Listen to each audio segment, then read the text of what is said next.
इमाम ज़ोहरी कहते हैं कि वलीद के ज़माने में दोबारा इमाम ज़ैनुल आबिदीन को पकड़ लिया गया और इनके हाथों में दोबारा हथकड़ियां और पांव में बेड़ियां डाल दी गई।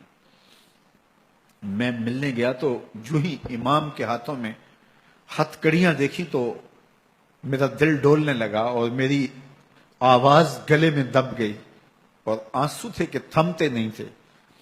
तो इमाम ज़ैनुल आबिदीन ने मुझे देखा तो मुझे तसल्ली देते हुए कहा, ज़ोहरी क्या हुआ तुम्हें? तो मैंने कहा, हजरत करबला में थोड़े दुख देखे थे और अब ये हालत मुझसे देखी नहीं जा रही। तो इमाम ज़ैनुल आबिदीन ने उन जंजीरों को और उन हथकड़ियों को जिनसे आप जकड़े गए थे झटका दिया, लोहे की जंजीरें टूट गई।